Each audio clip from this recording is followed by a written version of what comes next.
have to tell you, I'm both challenged and excited. My excitement is I get a chance to give something back. My challenge is the shortest seminar I usually do is 50 hours. And I'm not exaggerating. I do weekends, and what I do more than that, obviously, coach people, but I'm into immersion. Because how'd you learn language? You didn't learn it by just learning principles. You got in it, and you did it so often that it became real. And the bottom line of why I'm here, besides being crazy mofo, is that I'm really in a position, I'm not here to motivate you, obviously. You don't need that. And a lot of times, that's what people think I do, and it's the furthest thing from it.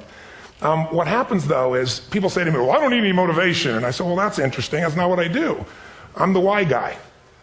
I don't know why you do what you do. What is your motive for action? What is it that drives you in your life today, not 10 years ago, or are you running the same pattern? Because I believe that the invisible force of internal drive activated is the most important thing in the world. I'm here because I believe emotion is the force of life. All of us here have great minds. You know, most of us here have great minds, right? I don't know if I'm in the category, but we all know how to think. And with our minds, we can rationalize anything. We can make anything happen. We can, I agree with what was described a few days ago about this idea that people work in their self-interest. But we all know that that's bullshit at times. You don't work in your self-interest all the time. Because when emotion comes into it, the wiring changes in the way it functions. And so it's wonderful for us to think intellectually about how the life of the world is, and especially those who are very smart. We can play this game in our head, but I really want to know what's driving you. And what I'd like to maybe invite you to do by the end of this talk is explore where you are today for two reasons. One, so that you can contribute more. And two, so that hopefully we can not just understand other people more, but maybe appreciate them more and create the kinds of connections that can stop some of the challenges that we face in our society today. They're only going to get magnified by the very technology that's connecting us, because it's making us intersect. And that intersection doesn't always create the view of everybody now understands everybody and everybody appreciates everybody. So I've had an obsession basically for 30 years. And that obsession has been what makes the difference in the quality of people's lives? What makes a difference in their performance? Because that's what I got hired to do. I got to produce the result now. That's what I've done for 30 years. I get the phone call when the athlete is burning down on national television and they were ahead by 5 strokes and now they can't get back on the course. And I got to do something right now to get the result or nothing matters. I get the phone call when the child is going to commit suicide, and I got to do something right now. And in 29 years, I'm very grateful to tell you I've never lost one in 29 years. It doesn't mean I won't someday, but I haven't done it. And the reason is an understanding of these human needs that I want to talk to you about.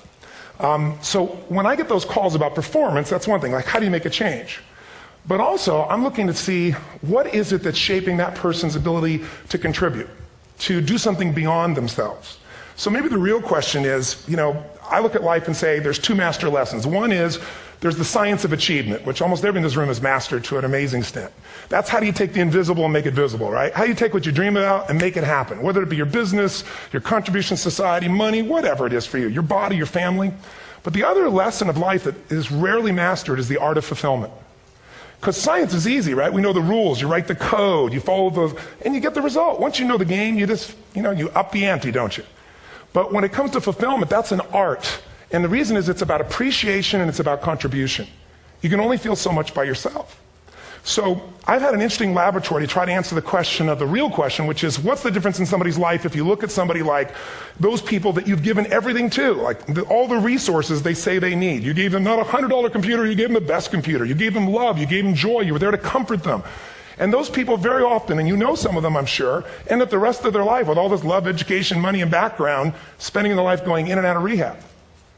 And then you meet people that have been through ultimate pain, psychologically, sexually, spiritually, emotionally abused, and not always, but often they become some of the people that contribute the most to society. So the question we've got to ask ourselves really is, what is it? What is it that shapes us? And we live in a therapy culture. Most of us don't do that, but the culture is a therapy culture. And what I mean by that is the mindset that we are our past. And everybody in this room, you wouldn't be in this room if you bought that theory, but most of society thinks biography is destiny. The past equals the future. And of course it does if you live there. But what people in this room know, and what we have to remind ourselves though, because you can know something intellectually, you can know what to do and then not use it, not apply it. So really what we got to remind ourselves is decision is the ultimate power. That's what it really is. Now, when you ask people, have you failed to achieve something? How many have ever failed to achieve something significant in your life? Say, I. Thanks for the interaction on a high level there. But if you ask people, why didn't you achieve something? Somebody who's working for you, or a partner, or even yourself, and you failed to achieve a goal, what's the reason people say they failed to achieve? What do they tell you?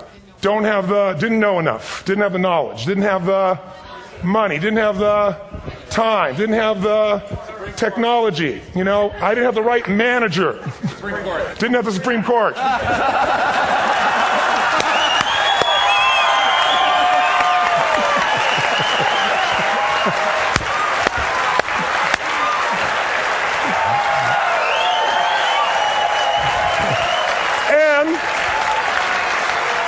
And what do all those, including the Supreme Court, have in common? They are a claim to you missing resources. And they may be accurate. You may not have the money. You may not have the Supreme Court. But that is not the defining factor.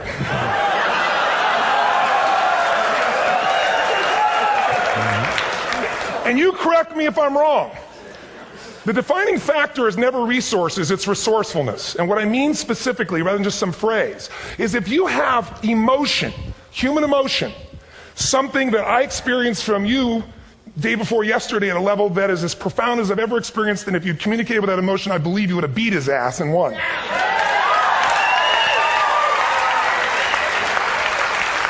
But how easy for me to tell him what he should do. Idiot, Robbins. But I know when we watched a debate at that time, there were emotions that blocked people's ability to get this man's intellect and capacity and the way they came across to some people in that day. Because I know people that wanted to vote in your direction and didn't, and I was upset. But there was emotion that